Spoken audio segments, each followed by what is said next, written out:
everyone! Welcome to my channel! Mary Sakura TV. Guys, ang ituturo ko sa inyo ngayon kung paano magluto ng odeng. Japanese odeng. So, ang gagamitin natin ngayong sauce is ang talagang original na sauce na gagawa ka pa itong combo at saka itong bonito. Yan.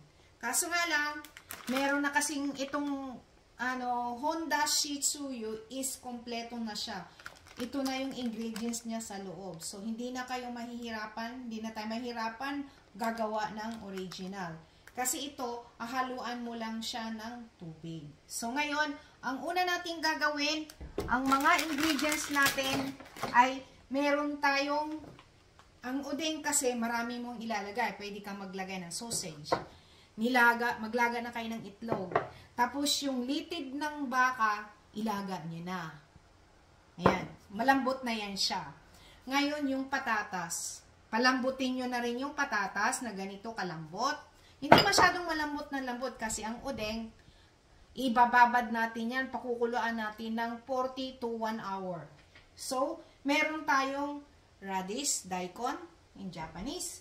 Meron tayong aburage, tofu cutlet. Ito siya. Nabibili ko sa Amerika. Meron na to, kumpleto na siya. May mga tofu rin dito na fresh. Ito siya. Ano na to? Ang sinabing aburage, ano na siya? Pin-ride na siya ng oil. Ganito siya. Okay? Ngayon, tuturuan ko kayo kung paano hiwa-hiwain ang unahin natin itong radish. Guys, ang radish kasi, masarap. Yan sa talaga udeng. Ngayon, ito, nagpakulo na ako ng tubig. Pakulo na kayo ng tubig. Ngayon, yung radish is, pakukuluan nyo ng, palambutin nyo na sa tubig. Ngayon, bilugin nyo na, i-slice nyo na ng pabilog. Ganyan, guys. Ganyan. Hindi ko alam kung masarap ang radish dito, ha? Hindi ko sigurado sa Amerika. Dito ko nabili to, eh. Tapos, balatan nyo siya ng ganyan. Ganyan ang pagbalat. Bilog. Bilog na siya para may size na siya, eh.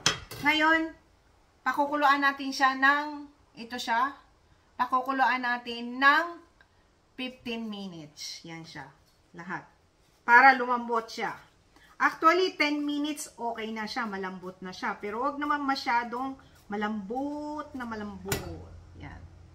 Yung iba dyan, nilalagyan pa ng, ano ba, yung shape sa gilid para maganda siya tignan, mga ganito.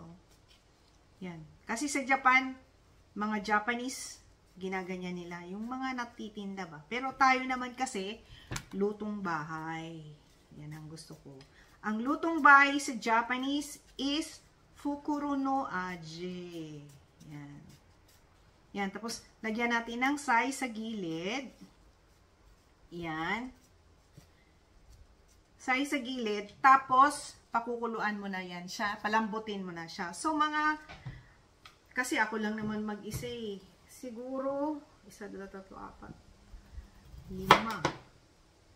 1, 2, 3, 4, 5. Mga 6. Kasi yung daikon, nilalagay ko to sa miso soup. Masarap yan sa, tawag dito. Masarap yan siya sa miso. Maggagawa ka ng miso soup. Buta jiro. Yan. Meron na akong vlog niyan dati. Buta jiro. Yan. Pakukuluan mo siya. Ito ngayon, ang aburage. Ang aburage kasi, luto na to siya. Nai-fried mo na to siya deep-fried mo na siya sa mantika. So, tignan nyo guys. Tignan nyo. Ganyan siya. So, ngayon, i-slice nyo na lang to siya, okay? I-slice nyo lang to siya. Yung mga kalat. Yan. Ganyan ang pag-slice, guys, oh. Ganyan. Hiwain nyo sa gitna, slice udeng. Ganyan siya. Yan. Kita nyo? Kita nyo kaya? Yan. Ganyan, guys, ha? Ganyan ang paghiwa. Ayan. lamesa. Okay? Ngayon, maghahanda tayo ng, dito natin lagay. Habang nagpapakulo tayo dito sa ating radish, daikon, maghanda na tayo ng ating sauce. Wait lang. Ha? Explain ko sa iyo kung paano gumawa ng odeng sauce gamit ang honsuyu. Mentsuyu, pwede rin.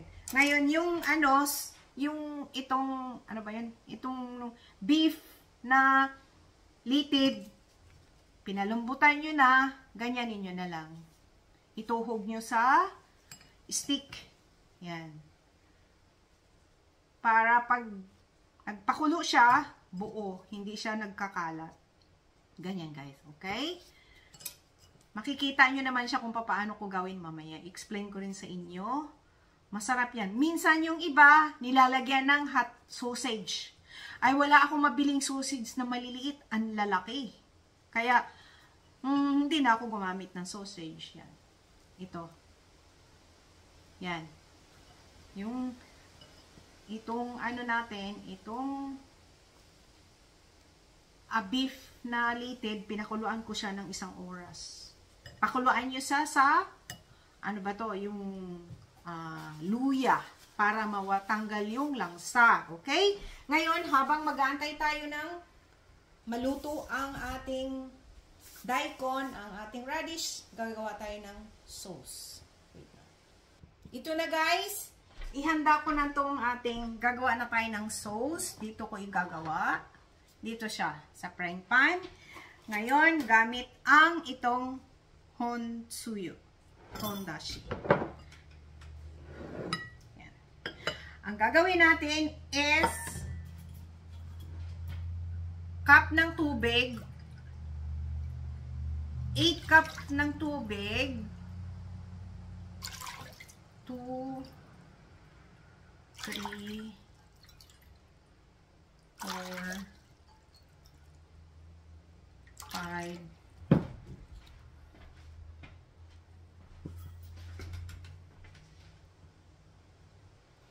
Yan, guys. 8 cup ng tubig. So, ngayon, 1 cup, subukan natin, 1 cup ng sauce na hondashi. Yan. Yan. Pwede rin nating dagdagan ng kahit 1 1/3. Maglagay natin para medyo malasang mabuti. Yan.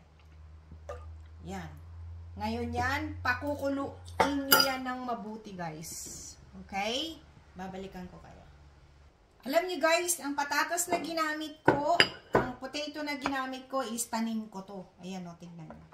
At saka yung sa mini garden ko, makikita nyo naman yung mga vlog ko minsan. Ayan, o. Yan. Organic yan siya. Guys, ito na siya. Napakuluan na natin ng 1 beses. Ngayon, ilagay na natin lahat ng mga ingredients. Yan. Ilagay na natin yung radish. Yan, radish, pinakuluan ko na. Mainit pa nga. Lahat ilalagay na natin ngayon siya, ha? Yan. Kasi yan, pakukuluan ulit natin dito ng 1 hour or 45 minutes. Lagay mo na lahat. Sige, lagay mo na lahat. Yung itlog. Yan. Yung patatas. Yan. Itong ano ba to?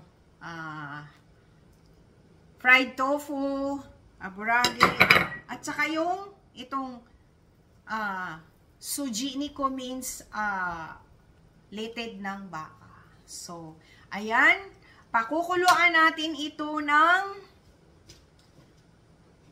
45 minutes or 1 hour. Kita nyo, ganyan ang paggawa ng odeng. Palalambutin ulit natin siya na itong 10 minutes lang itong radish pinakuluan ko sa tubig na mainit. Yan, ito siya. Ito ang sinasabing Japanese odeng. Yan siya. Okay? Ngayon, babalikan ko kayo after 1 hour. Okay? Talagang marami siyang sauce, dashi. Kasi, para mag-absorb lahat ng ano niya, lasa. Okay, balikan ko kayo guys. Hello guys, ito na yung ating continuation na udeng na 1 hour ko na siya, 45 minutes ko na siya pinakuluan. Tignan mo, nagiging dark na yung ano niya, soup niya. Ngayon, titikman natin. Ito siya. Ilalagay natin dito sa plato. Yan. Yan.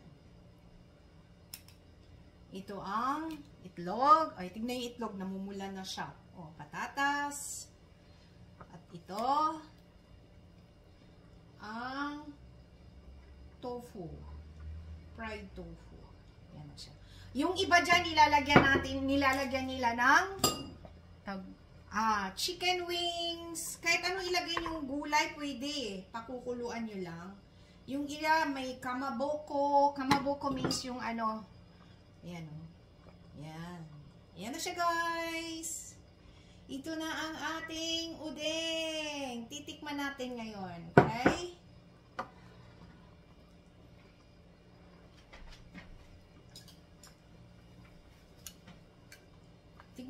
Tikman ko yung patatas.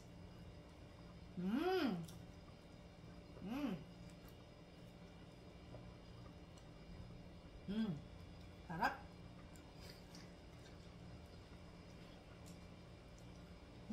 Sarap.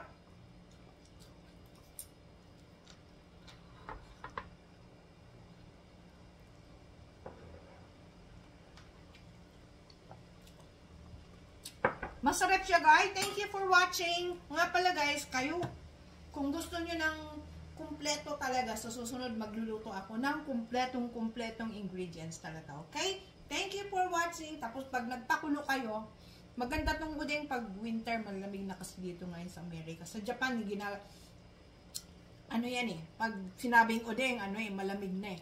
Kumbaga, mag-winter na. Ito na siya ang ating udeng. Thank you for watching. Tapos pag nagpapakulo kayo, medium heat lang siya. Okay? Bye! Ito na ang ating udeng, guys.